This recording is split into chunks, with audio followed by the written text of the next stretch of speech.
today we're talking about finding God through the media. And this is, I don't know actually how to pronounce it, per oculos Dei. So it's in Latin. I saw it somewhere and I thought it was really a beautiful way to say it. And so, yeah, this is the quote that I wanted to start with. It says, "The fullness of joy is to behold God in everything." So why is it important to find or learn how to find God in not only just at church or not just in nature, but within the media, within the secular culture that we're in? I mean, there are a lot of reasons, but I think the one and two that I want to focus on today is one, the amount of media that we consume. I was like blown away by the research that I did. I only looked up like 5 sites, but I mean, it's just insane. Americans spend an average of 12 hours per day consuming some form of media. And this is like before coronavirus. And so a lot of our lives, we are consuming media. Even if we don't have like Instagram or something like that, we see the news, we hear the radio. There are just a lot of ways that we consume media in our day-to-day lives. And so I think that's the number one reason that it's really important, is because we have so much encounter with the media, a lot more than we do with specifically church-related things like our hour a week at Mass, and stuff like that. And then before I go to the next one, I just wanted to quickly talk about the forms of media that I'm going to go over. So we have TV and movies, like I said. We have social and digital media, so like Twitter and Instagram and Facebook. We have the music, so we have radio, we have Spotify, Apple Music, and wherever else you get your music from. Pandora, there are a lot of apps these days. And then we have print media, which is still a thing, but it's not as popular just because we could have it so easily at our fingertips today. But so books and newspapers and magazines and poetry. And there are other forms of media, but those are the 4 main ones that we consume as Americans, and especially as young adults. And so another thing I wanted to point out before we talk about how to find God in the media is that although there's a lot of Christian media that is awesome, and I myself actually love to listen to worship music and to watch Christian films, even if they're not always the best acting. I think that Christian art and Christian films are awesome, and I think that that's a way that I particularly can really connect with the Lord. But I was reading an article about how we as Catholics can and should connect with God and through the secular media as well, and how important that is to not cut ourselves off from that out of fear or out of judgment. And so there was this quote from the article that I really liked. Will somebody read it, please? Nicole. I'll read it. Or whoever just said it. I'll read it, actually. Sorry, Nicole. It is extremely Catholic to know how to redeem, enjoy, recognize, and utilize the good things which come from beyond the boundaries of the Church. Even those things outside the Christian world, Christ is still very present outside of those things which are officially Christian. We do not have a monopoly on the love of God. Mauricio Artiedo. Thank you. So I really like the last line where it says, "We do not have a monopoly on the love of God." And I know that we don't all have that mindset, but I think that we can often discount a lot of the secular culture because we are afraid that that we're going to get a different message. And a lot of the times the reason is like that does happen. But I think also we can really learn how to train ourselves to see God in a lot more than we do presently, or in a lot more than just the readings we hear at Mass. Although I'm not saying this takes the place of Scripture or anything like that. But the point is that as Christians, we should not be afraid to receive from the outside world, you know? So to start, I wanted to talk about music. One of the quotes from JP2, I think that Veronica mentioned in the very beginning of this series, is he talks about how all of creation and all the things that we create, it reflects truths that echo in every human heart. And I was really interested to learn about this at summer training. I was a missionary with Focus, and we had a theology of the body course. And one of the courses or the classes was all about music and how we can actually look at secular music, even music that we would discount and kind of label as bad. And we can, if we look at it through the eyes of theology of the body or through the eyes of creation and of God's plan, we can actually really see a lot of beauty. And so one of the examples that I was surprised to learn, and so you guys can look this one up later because there's a lot to share, but is Lil Wayne. He has a song called How to Love, and it's actually really beautiful, and it's all about choosing life and how we can, as humans, really seek out love in all of the wrong places. And we have to go back to the love of ourselves. And so that's just one, I thought, really cool example of how we can look at a very secular artist and secular song, and it still is going to reflect a lot of the universal truth and the universal human experience that we all have. And then the picture on the right is Mumford and Sons. Has anybody ever heard, or does anybody listen to them? Yeah, I see some nods. So they're just one example. There are a lot of bands that I actually really like that are not predominantly Christian. A lot of them are Christian by religion, but some of them aren't even, but a lot of their music, a lot of bands that have music that is, there are a lot of themes of the Bible or of biblical imagery. For example, there's the Oh Hellos. That's one of them. Yeah, I can't think of all of them right now, but the one that I'm going to show you a video of is the one on the right, which is Mumford and Sons. And they have a lot of albums that are about creation, and yeah, they're very catchy as well. I think that's why they've done so well, and they've kind of really crossed over between secular and also Christian. They have a really wide audience because they have yeah, just a great way of doing that. And so going to the next one. Oh, and this is another quote that I like. It says, when we begin to train ourselves to see our world through God's eyes, we can find beauty in the most unexpected places.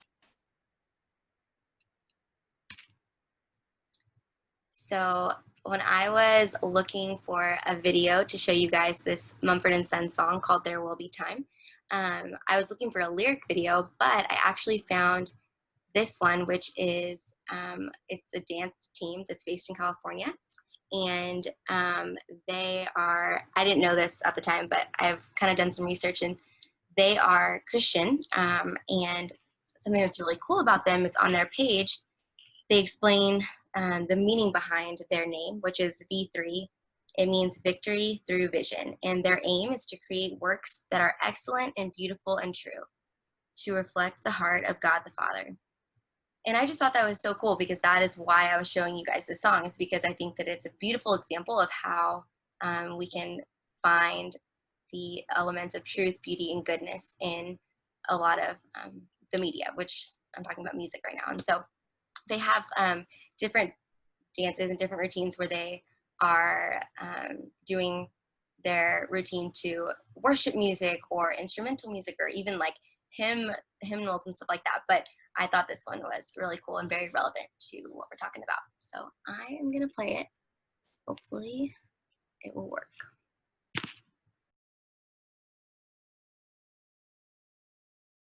What stood out to you guys about that song or that routine? Did you notice anything that's reflecting kind of the elements that I was talking about?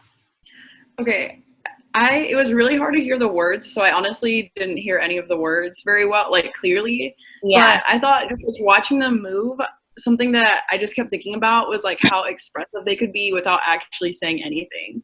And that's just kind of like what stood out to me. And I think that even, I don't know, I think it's cool just to like kind of like people watch, like even when you're driving or you're stopped and like you see people walking around, and because they might not be saying anything, but just like by their body language, how they're walking, like where they're looking, what they're doing, I think I always think about like, you know, like what they're feeling or, you know, what might be going on in their life. And so that's just kind of what I was thinking about throughout the video.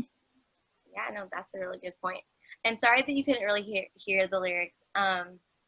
Yeah, it's kind of hard. That's okay. I'm going to look them up right now and read them really quick. Yeah, so they actually quote, I didn't realize this until recently, but they quote Ecclesiastes. Like, you know, there's a time for everything. There's a time for to mourn and to weep. And so that's part of it. So it's biblical. But then there's just, I think the part that resonates with me the most is he's basically saying that he is trying to love God. And that, but he's like, why do I keep falling? Like, why do I keep falling? And just like the basic human experience of like striving to love God and yeah, but also falling every day, you know, in one way or another because we're human. And so, but yeah, it's definitely hard to hear. So I would suggest you guys look it up.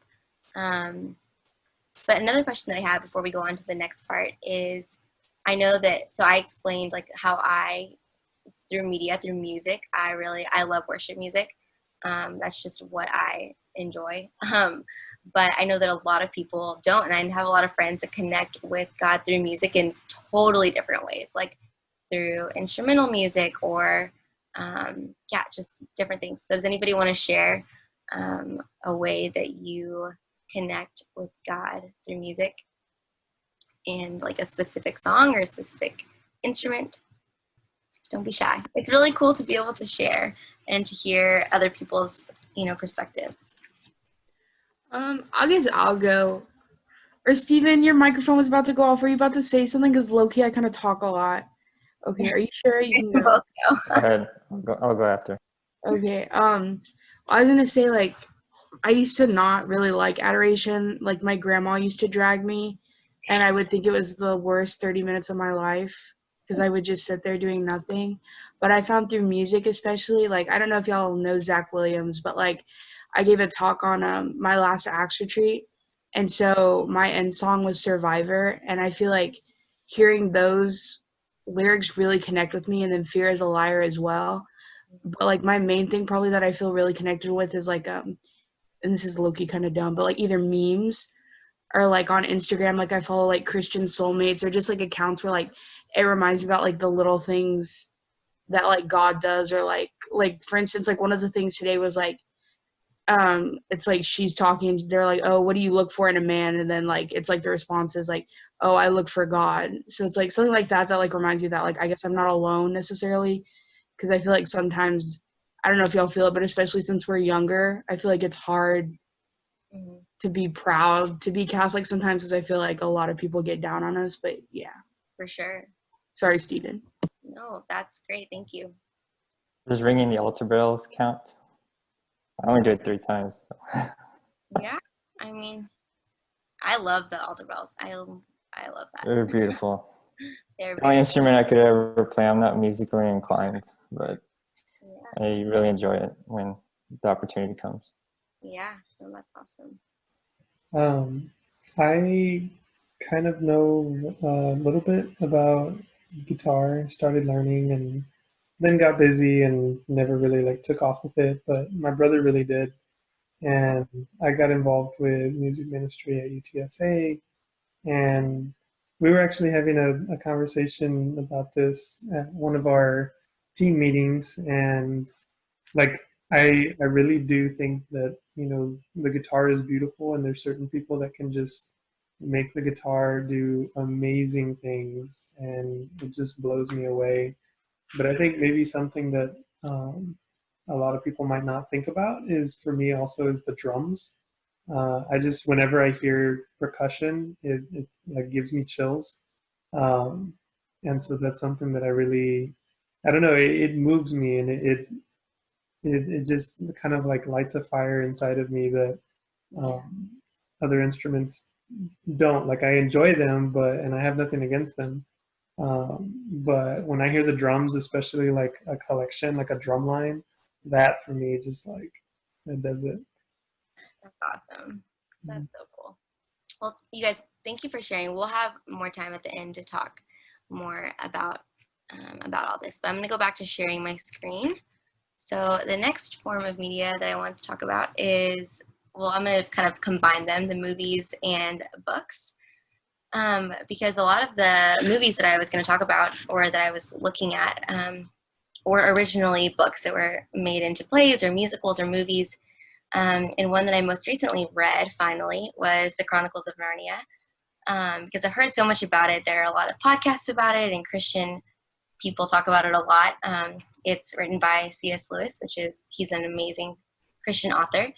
But it really spoke to me because it was actually very simple, and I think that is so beautiful how a lot of these books are being made into big movies that are seen by millions of people, even people who are not Catholic or not Christian, a lot of people who are atheists and agnostic, because again, even if it's unintentionally steeped in imagery that is biblical, it still is pointing us back to God, because a lot of the stories that we see in the movies today, and pretty much almost every movie with a good plot, there are themes that reflect God's truth and beauty and goodness.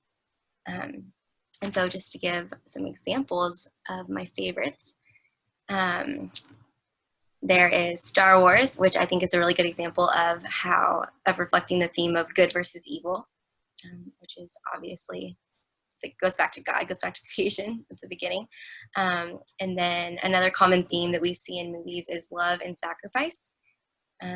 So Wonder Woman is my favorite example of that. There's just a lot. I don't want to ruin it for you guys if you haven't seen it, but obviously it's Wonder Woman, so you probably know the story. But I think the most beautiful thing is the power of love. And at the end of the day, she talks about, it's about something along the lines of like not giving people what they deserve, because she believes in love. And so basically she's choosing love and choosing sacrifice over punishing people for doing wrong. And there's also a lot of good versus evil. And I think honestly in any of the Marvel movies, even though of course they're not Christian movies, you can so clearly see, if you just know where to look, just the themes of God. And then another one, which was also a book, which is a very long book. I don't know if anyone's read it, but if you have, that's awesome. Les Miserables. It's a beautiful story of redemption and forgiveness. And that this is just like, these are three of so many. I'm sure that we can think of a lot more. Does anybody actually have one that they're thinking of right now? A movie that you've seen that maybe isn't a Christian movie, but has one of these common themes, or kind of you can see God in it? Recently, I just saw Greyhound on Apple TV. It's starring Tom Hanks. It's about the World War II Battle of the Atlantic. It's also based on a book called The Good Shepherd by C.S. Forster. What I took from it is kind of bouncing an idea off what Nicole said, like people watching. I kind of learned a lot from just watching what Tom Hanks, he was playing the captain of the destroyer. And he was, someone who you would see some scenes. I don't want what's it called? I don't want to tell too much, but he's someone who prays, and you would see his faith throughout the film, and also it exposed of how his faith was exposed of going through that difficult situation he was going through, and the way he even treated his crew. Most of his crew was like kids 18, just out of high school and scared to death. And what gave it all away was there was a prayer card in his mirror. It's from Hebrews. I don't want to give it away. That's your homework assignment if you want to go check out the film. Yeah. But I think just kind of seeing, I think just a simple prayer life just goes a long way, and your faith shows of, we think we need experience, we need education. They say like education gets you in the door, experience gets you the job, your faith allows you to persevere through it. So that's kind of something what I took, and kind of from the quote from Hebrews is, God is, because you would see him pray in the film, but in Scripture, Jesus tells us we should pray in secret. Because when we look at, when we watch films and we see, what is the biggest indication of faith is someone praying. Mm-hmm. And we're kind of told like we should also pray in secret to your Father in secret. Mm-hmm. But what's kind of my theory I just kind of came up with is, even though we're not displaying our prayer to others when we're by ourselves, we're kind of showing ourselves that we're praying. So that when we look back and say, I had faith yesterday, God is going to be there today, and he'll be there tomorrow. Yeah. And that's what kind of popped up when I saw this quote. So recommend the movie. It's very good. Yeah. What is it called again? It's called Greyhound. Greyhound. Okay. It's on Apple TV. I would love to see that. Thank you for sharing. It's only an hour and 30 minutes, so it's Awesome. and it's not like Saving Private Ryan. It's not that difficult to watch. So it's PG-13. It's not too bad. Okay. Yeah. That's awesome. I'll have to watch it. Does anybody else have one that's coming to mind?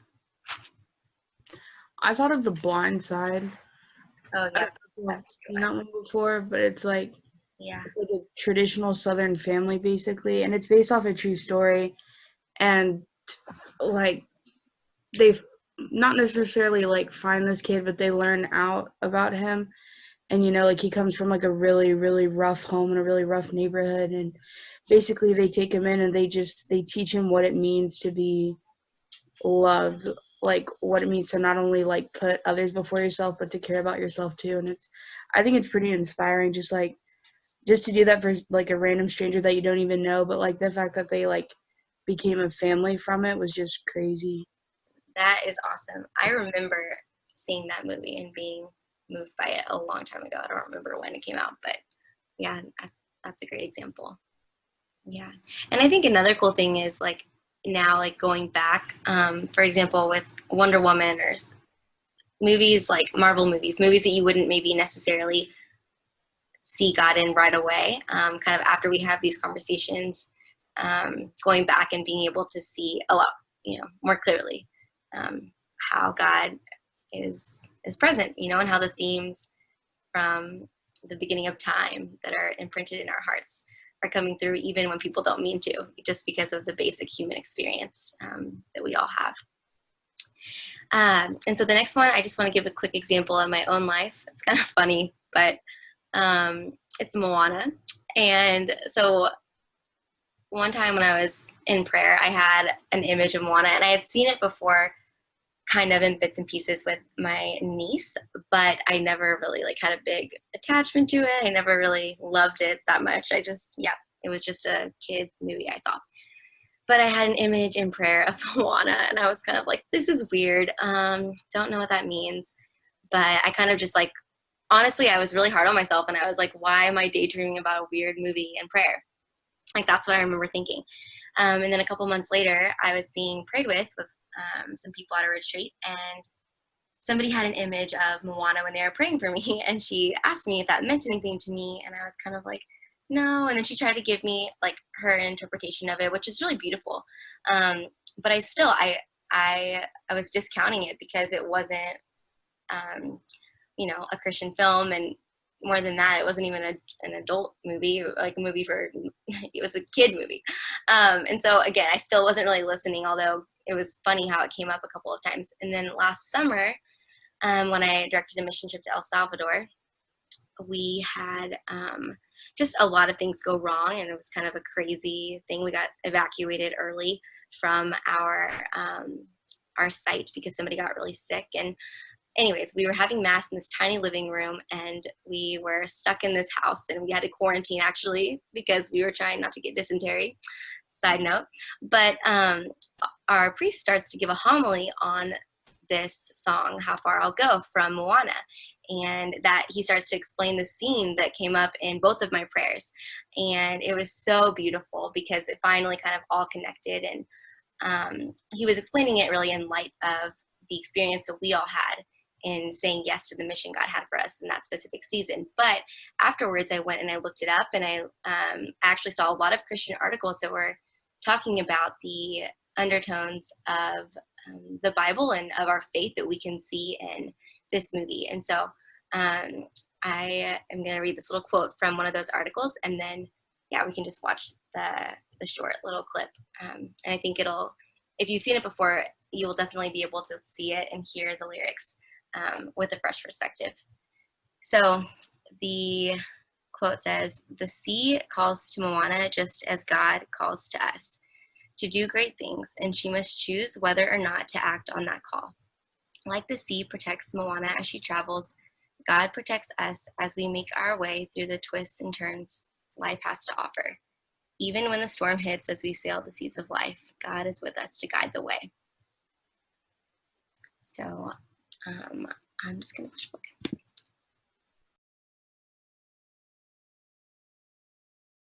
Yeah, what did you guys think of that? I don't know. Has anyone seen Moana before and thought like, oh, I can see themes from scripture or from my faith in this?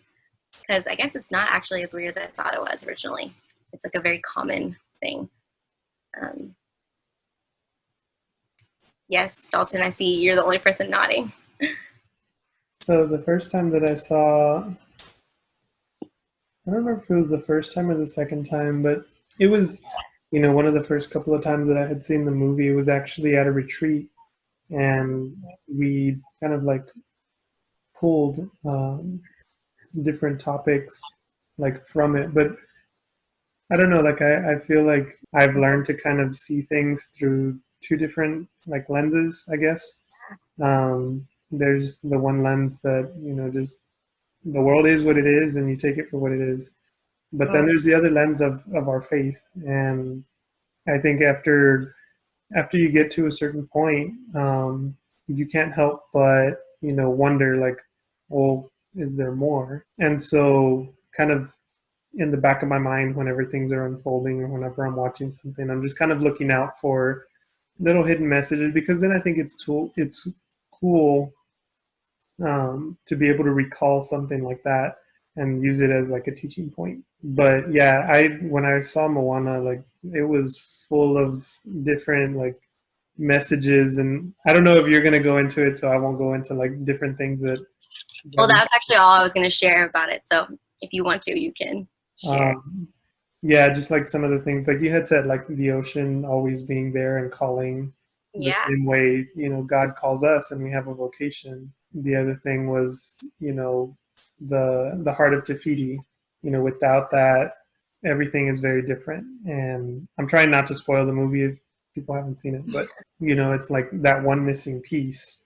And it's the same thing without God. We are, what are we? Just things like that, and going through life trying to figure out what you're supposed to be doing, and the plan that you have doesn't always unfold the way you want it to, but it's the way that it needed to happen. So just things like that. But yes. No, I love that. Thank you. I did actually think of one movie. Oh, please share. Yes. So you guys might laugh at me for this, but have y'all ever seen SpongeBob oh man, what was it called? The second SpongeBob movie. I don't know if I've seen that. I don't know, but share. What about that movie? So there's a part where the formula gets stolen, and then everyone's in like a really bad setting, Mm-hmm. and then they wind up sending SpongeBob on like a rescue mission for the formula.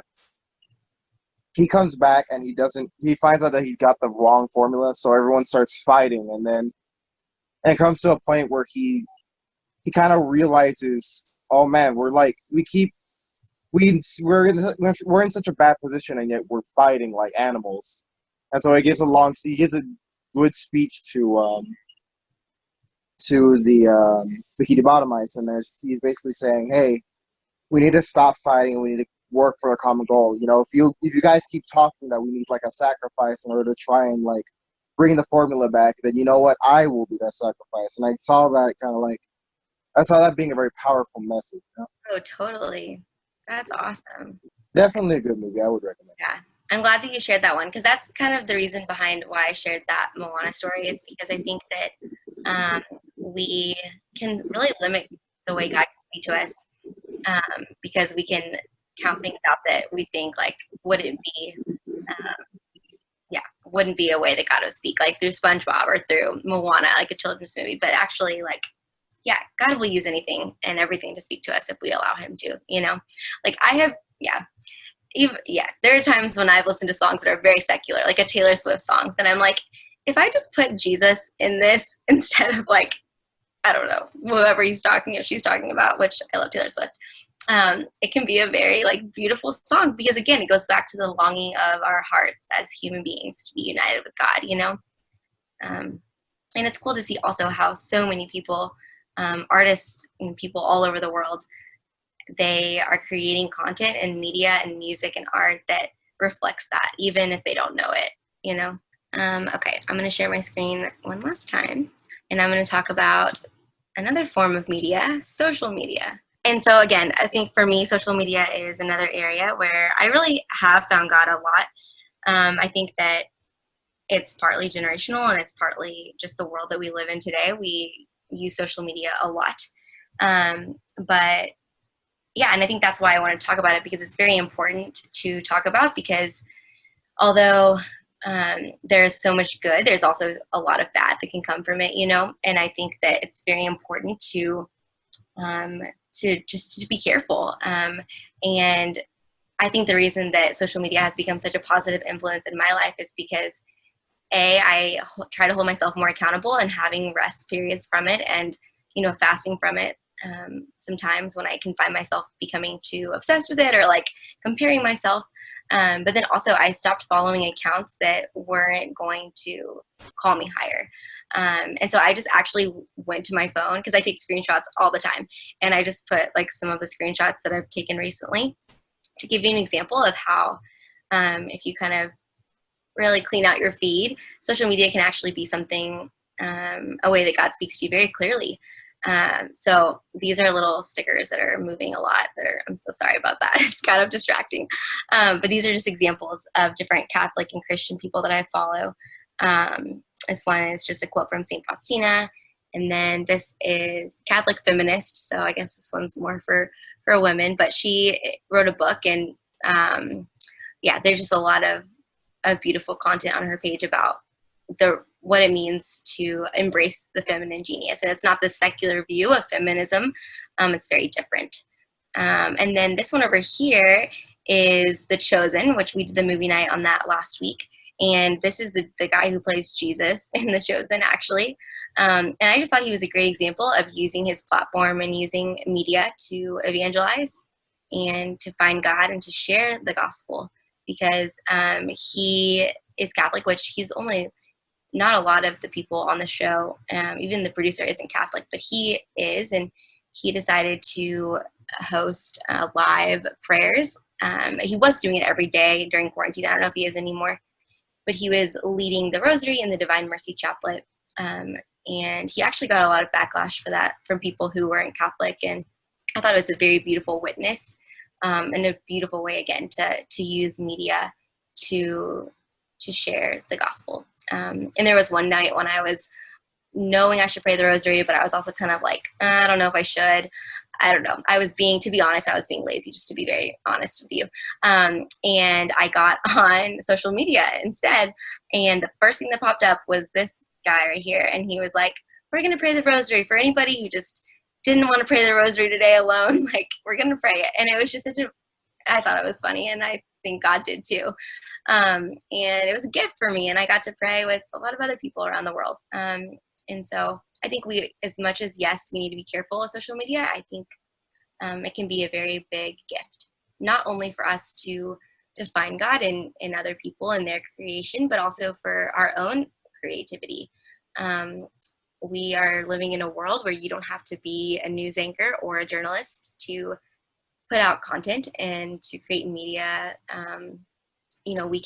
It's really at our fingertips. Like anybody can have an IGTV channel, and we can use that for good if we want. And so I'm going to give an example, again, kind of funny, from my own life of something God prompted me to do with social media, because I think it's really beautiful how he used it. I ended up making a filter for Instagram, and it took me a long time to get it approved, and there's kind of a lot of work in it, but I like doing that type of stuff, and I just felt like I should. And anyways, it ended up becoming something that was shared with a lot of people, like millions of people.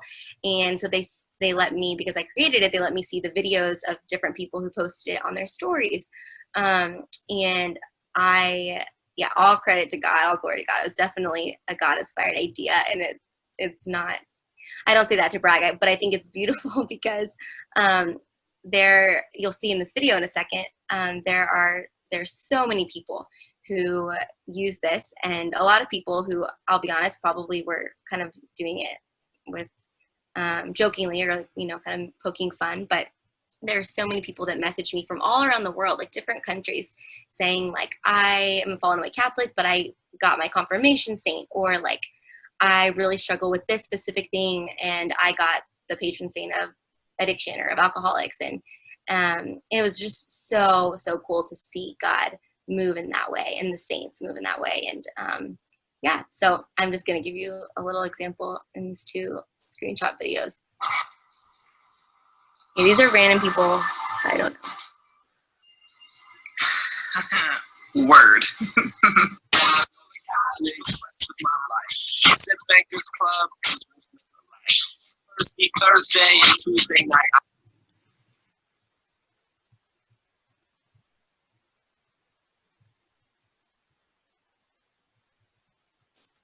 That's funny. Okay, I'm gonna just fast forward it to the.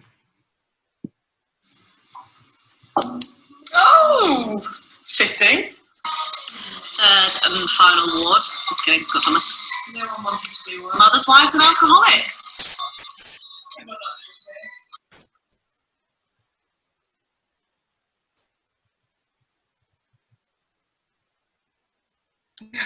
Okay, that's all I'm gonna share with that one. But I thought that was really cool, and it was something I was really apprehensive to do. Like share this thing that I had created, because it was, again, seemingly not super important.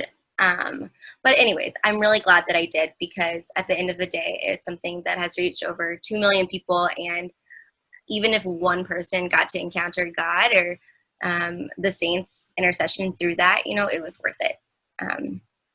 And so, yeah.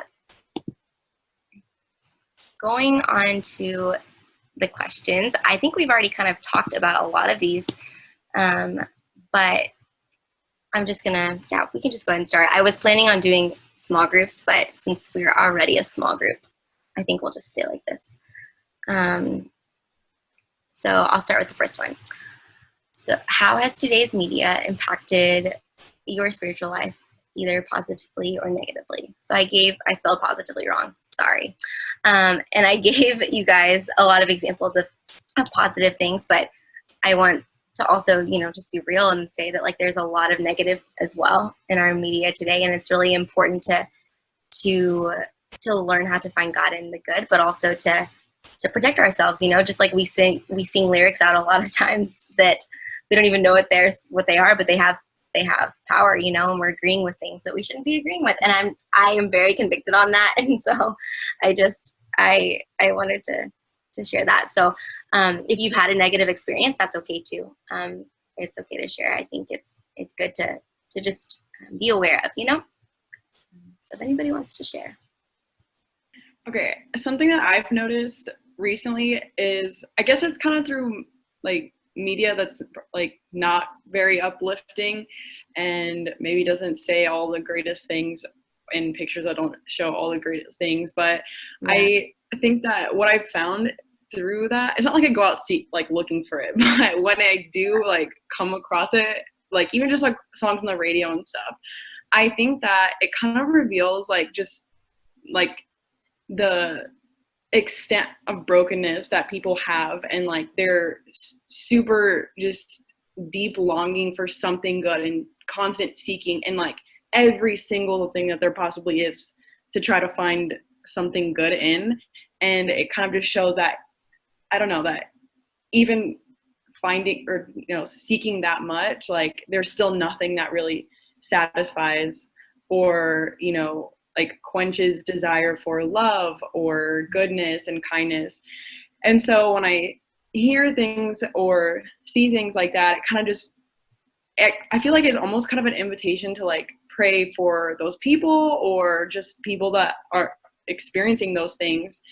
Because sometimes I just think like, oh my gosh, like that's so sad. They must really feel so unloved, or like they're trying so hard to be loved in this way, or they're expressing some part of like their life story where they didn't experience goodness or truth. And so kind of, I don't know, because I feel like we usually tend to like, oh no, like that's just, I don't know, put an X over and we're like, that's bad, that's bad, that's bad, that's bad. And like almost kind of label it as bad. But really what I've kind of like, I don't know, converted my thinking to is that not necessarily that it's bad, but that it's just broken. Like that's telling something about that person's story and their need for something that is good and their need for God. And so I don't know, I think I've been trying to like kind of take on that mindset more, to not maybe like close people out automatically just because I'm like, oh, they're like a bad person, or oh, they're not, they don't have anything good. It's just like they've never maybe experienced it. They don't know where to look. And so, yeah. No, that's so good. You hit the nail on the head. Seriously. Just like it can show the beauty and the goodness of people, it does. It really does reflect the brokenness. And a lot of times it's brokenness that we ourselves have experienced, so that's why we can see that in others and have compassion, and like you said, not just like put a big X over it. Yeah, you said it very well. Does anybody else have any thoughts about that, or again, how it can impact us negatively or positively? Kind of going what Queen Nicole said with like being negative, like, and this isn't like to judge anything, and like I don't mean this to be horrible, and it's low-key gonna sound like kind of rude, but I don't mean it to. But I feel like today's society, and I've said this before, I feel like it glorifies being unhealthy, in the sense, you know what I'm talking about, like, and this is coming from someone who's like a big chub boy, like it's not like super thin or whatever, but I feel like they're like, and everybody has beauty within them, but I feel like they're making it seem like the more unhealthy you are, like the more we should accept it. But like say, like take me for instance, like I'm trying to get better for myself, not just like to be fit, but like I feel like in order to be the nurse that the Lord wants me to be able to like preach the Lord's word, like I need to be the best me I can be, and that's being healthy both spiritually but like physically as well. But I feel like in today's society, like I don't know, I just feel like the bigger you are, like for some reason, I don't know, I feel like they glorify being unhealthy in a way that like it shouldn't be glorified. And like I feel like, and yeah, like we shouldn't have fat shaming, we shouldn't have anything like that, but I feel like they make it seem like it's cool to be, big, like you get what I'm saying, without it being like rude necessarily. Yeah, no, I think the media portrays, not just with so many things, a lot of unhealthy, it like glorifies unhealthy lifestyles in every way, whether it's, not eating enough, eating too much, being, I don't know, obsessed with working out, being, it glorifies drugs. There's just so much of, what you're saying. It points to, it's like cool to be unhealthy in a lot of ways. So I definitely get that for sure. I think part of, I'm just going to put in 2 cents. I think part of that has to do with just the age that we live in promotes so much nonconformity that it like becomes an extremist kind of stance. And so I think that's maybe kind of what you're trying to say is like, everybody's being healthy, but then they're like, well, no, because you need to be accepted the way you are. And so that's kind of where you're saying that glorification comes in. But yeah, I think it's because we, like, as a society, everybody's pushing for like individualism and nonconformity and be your own person and do your own thing, which, all of those things are great. But I think we went like way too far over, like, everything in moderation. And I think, that that included, like, our attitudes included. um, but I don't know, like, yeah, it's kind of crazy when you think about it, just how quickly things can change and how drastically they can change just by um, the way attitudes have changed. And I know that one of the young adult groups here, they made a shirt for their group, and it says "Shaping the Culture." And I really think that's kind of what we are in right now. That's the time period that we're in right now. Is we're kind of in charge of shaping our culture, because everything, like, we're in a transition point. Um, but that puts some responsibility on us to kind of help push it in the right direction. And I think, to add to what Dalton Moreno were saying, I feel like that's something that can be like really confusing about media, is that from the same thing you can get so many different messages from it. And like Dalton was talking about lenses before, and I think depending how you view it, like through what lens you view it, it can be harmful or like stagnant to your growth even, which is like kind of harmful also, because it's like preventing you from growing, which is like the ultimate goal. Or you can like benefit from it. And so kind of like, I don't know, I guess what I'm thinking as far as what you were saying, Marina, is that I think the idea of it was like, okay, just highlighting the fact that, because I feel like there's this huge thing with body image, like you have to look this way. And I think it was kind of like a pushback, like, okay, even no matter how you look, you're still a person, and you still have like a heart that needs to be cared for, and you deserve to be loved like everyone else.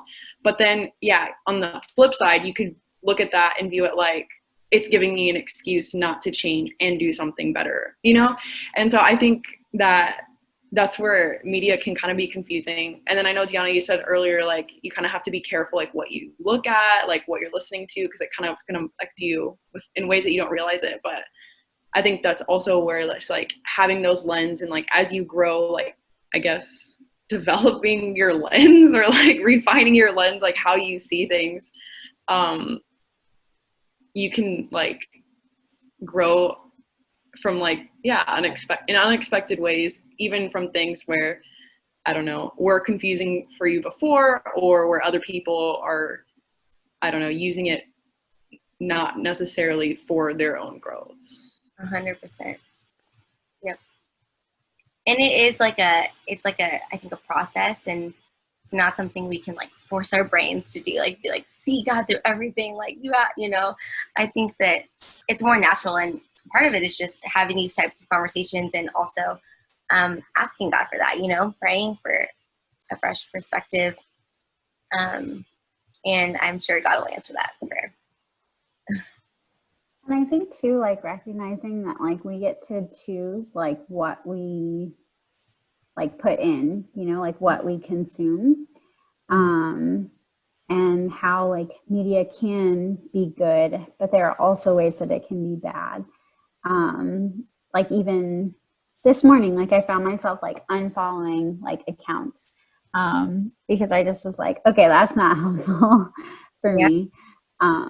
And so like, depending like where you are, or like what it is that you're reading, I don't know. I started reading like conspiracy theories. Not helpful. So I started like, I was like, okay, for a couple of days, like I went down a rabbit hole, and then I like was listening to a reflection on the readings from yesterday. And it was like a priest giving a reflection, and I just was like, what have I been doing? Like, why am I reading this? Or like, why am I like going down this rabbit hole? So like, as I was like scrolling through Instagram, I was like, okay, this is not helpful, unfollow. Like, this is not helpful, unfollow. Like, and so like also knowing that like, like knowing the things that are helpful, like putting in my feed more, like where I know I'm going to run into like people that are going to give like helpful, like either like reflections or like healthy insight or like topics of like faith. And being, I think also being careful with like what else is in my feed. How does it like affect me? And I don't know, does that make sense? Totally. Yeah. It's my experience as well. It kind of brings to mind that whole like, tell me who your friends are and I'll tell you who you are.